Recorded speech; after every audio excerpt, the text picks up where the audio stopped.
It lasted just 3 days, and by the end, the sea ran red with blood. 300 stood against an empire, and somehow they became immortal. But this isn't a story about victory.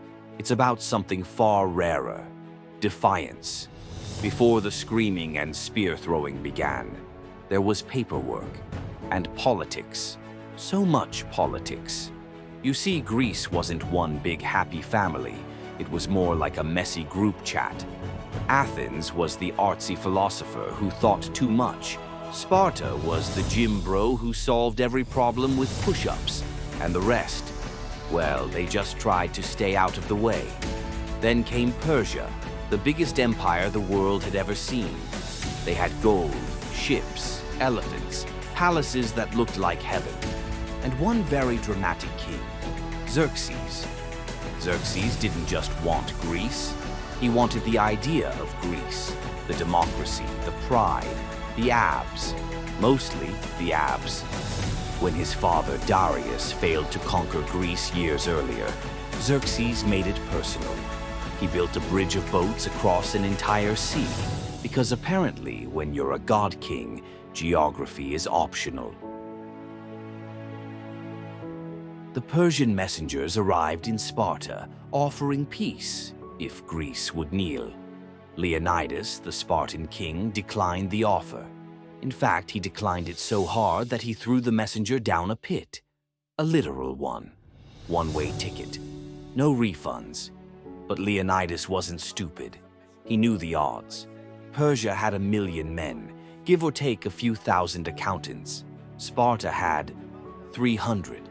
So why fight? Because sometimes the point isn't to win, it's to stand. 300 Spartans, all fathers, all volunteers, men who had already given the world something to remember them by, their sons. They called it Thermopylae, the hot gates, a narrow pass where mountains squeezed the land so tight that numbers didn't matter.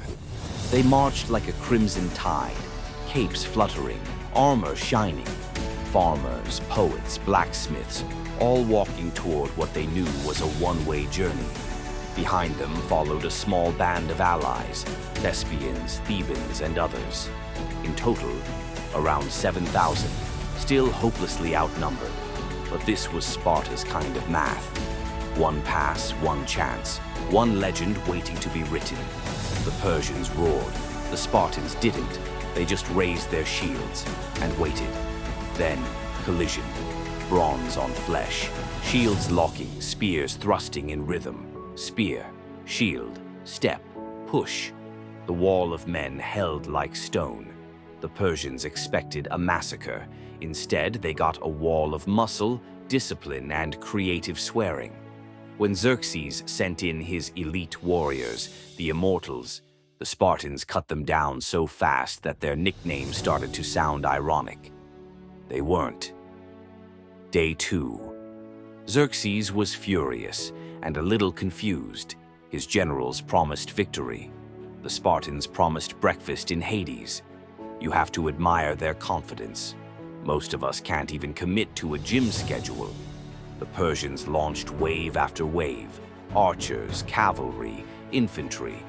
But the narrow pass turned their army into a traffic jam of panic and death. At one point, the Spartans pretended to retreat, luring the Persians in, then turning back like a snapping wolf pack. Each time the dust settled, the Spartans stood, bloodied, silent, unbroken. Every empire fears betrayal, and Xerxes didn't find a general. He found a Greek with a map, Ephialtes, a name that would live in infamy. He showed Xerxes a secret path through the mountains, a back door that would let the Persians surround the Spartans. When Leonidas heard the news, he didn't panic. He simply turned to his men and said, "Eat well, for tonight we dine in Hades." He could flee. He could surrender. Instead, he chose to make history. The final morning, they fought until their spears splintered, then with swords, then with their hands. Arrows blotted out the sun. Good one soldier said. "Then we'll fight in the shade." They died standing, defending their king's body, forming one last circle of shields, a ring of defiance that time itself could not erase. When it was over, Xerxes took the pass, but his victory felt hollow. He had crushed 300, but awoken 3,000 years of legend. Word of Thermopylae spread like wildfire.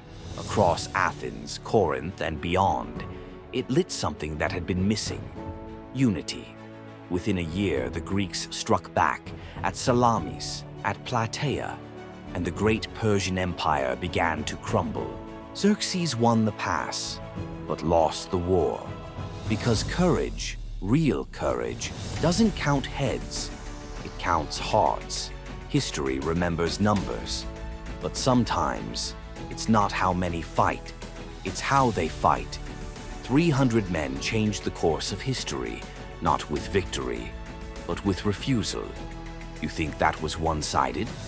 Wait till you hear about the samurai who fought 10,000 and won. Subscribe, and let's rewind again.